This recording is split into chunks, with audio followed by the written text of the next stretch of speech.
This post is about startup incorporation. There's a lot of different options when it comes to incorporating your company, and a lot of different tools and resources to help you navigate the process. One of the biggest things is deciding what entity type to go with, and that really comes down to understanding the long-term goals and objectives of your company. If you plan on bringing on any kind of outside investment from venture capitalists or angels, there's going to be a heavy expectation that you're incorporated as a Delaware C-Corp. And the main reason for this is Delaware law is what's become most adopted amongst the startup community, and especially in the Silicon Valley. So to save yourself headaches and potential barriers when you get into the fundraising process, I highly recommend that you incorporate yourself as a Delaware C-Corp to begin with. And this post is going to walk through that process. So when it comes to incorporating yourself, I guess there's a variety of different things you're thinking about. How much is it going to cost? How long is it going to take? And what's the overall, I guess, pain and struggle in your life that it's going to cause? So you can hire lawyers to help you streamline the process. You can use automated services to help you do it yourself, or you can just do it all yourself and bootstrap it. So if you're going to hire lawyers, it's probably going to cost you a few $1,000s. There's always options to arrange deals with the lawyers to defer the payments, or sometimes they'll even waive the incorporation payments if you're willing to sign agreements that you're going to use them in the future for your further law services and needs. When it comes to automated services, Clerky.com is a great service to use. They are a Y Combinator company, and they're specifically designed to helping startups get incorporated as Delaware C-Corps. So you can go on their website. I don't know the fees offhand, but I'll put a link down below to their site. And they have a lot of the incorporation documents on there that you can use their automated services to help fill out and figure out all the details. The last option is to bootstrap it and do it yourself. If you're going to do that route, there's a lot of different tools and resources to help you out.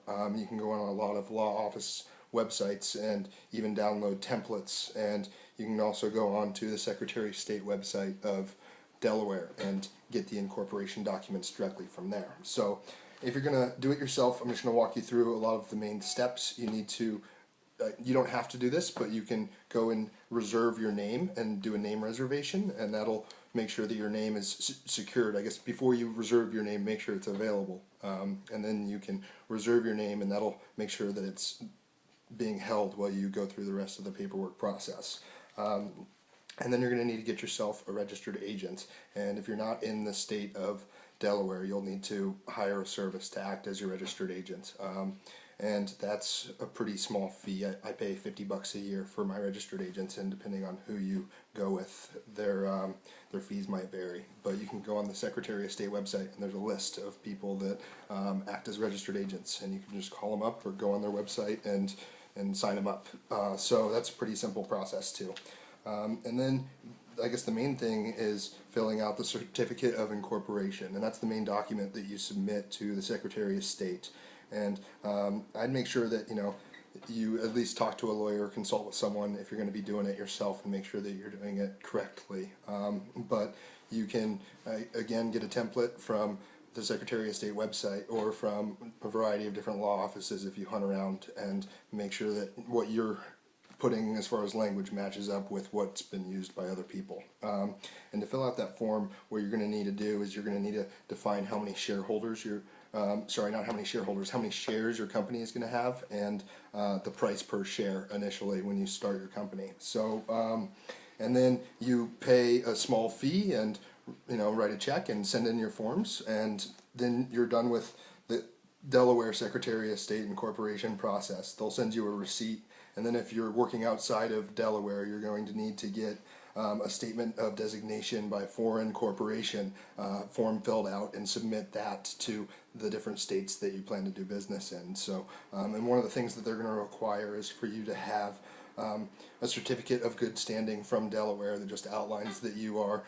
certified and all set to do business in Delaware, and that does not come with your receipt, so you will have to pay an additional fee and make sure you request that. And then besides that, I guess you're all set to go. You can go and have your first board meeting and take care of the rest of your due diligence and startup process.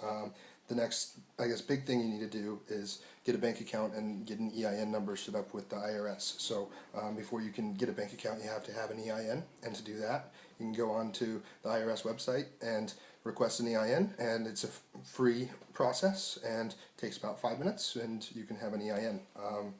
And that's about it. Hopefully this is useful to someone out there, and I'll put a lot of the links that I was talking about earlier down below, and if you have any questions, make sure to post away.